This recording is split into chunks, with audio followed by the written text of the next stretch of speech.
Welcome everybody to this Sunday morning service here at Salt and Light Christian Church. The story I will be telling you all this morning is about the hymn, "'Tis So Sweet to Trust in Jesus." This hymn was published in 1882 and written by a woman named Louisa Stead. Louisa was born in England in the mid-1800s, and as a child, at only 9 years old, she came to Christ. And as a teenager, she felt a calling to be a missionary, to spread the gospel. When she became a young adult, at the age of 21, she immigrated to the United States. While in the U.S., she attended a revival meeting in Ohio, and this rekindled her enthusiasm and her calling to be a missionary. She made plans as a young adult to go to China as a missionary to spread the word of God. However, her health began to fail her, and because of this, she was unable to go to China as she had planned. Instead, she ended up meeting the man who would become her first husband, a man named Mr. Stead. That's where she got her last name.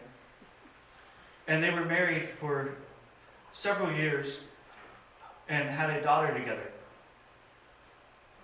However, unfortunately, on a family vacation to Rhode Island, Mr. Stead drowned off the coast. Some accounts claim that he drowned attempting to save a young boy. Some accounts claim that he was successful, that the young boy survived, and others say that he didn't. And others still claim that it wasn't a young boy, but it was actually his young daughter at the time. Nevertheless, we know that Mr. Stead passed away heroically saving a child, at the very least attempting to. Distraught by this, Louisa took her young daughter and moved to South Africa to begin her missionary ministry. It was during this time that she wrote the hymn, "'Tis So Sweet to Trust in Jesus." She lived in South Africa for 15 years, spreading the gospel. And it was here that she met her second husband, a man named Robert Woodhouse.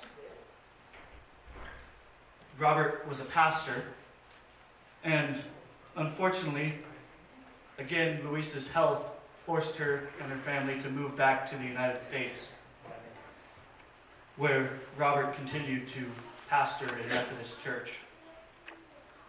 During this time, her and her husband attended a missionary conference in New York City, where once again she was encouraged and her calling as a missionary was rekindled.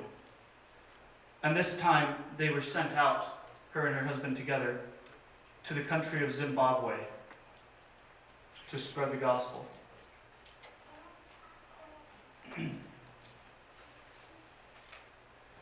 It was at this time in her life that she wrote, "One cannot, in the face of the peculiar difficulties, help saying, who is sufficient for these things? But with simple confidence and trust, we may and do say, our sufficiency is of God." And so we can see from her life that she not only had a heart to spread the gospel and see people saved, but that she herself truly trusted and followed where she felt the Lord was calling her. So thank you. Let's bring the music in.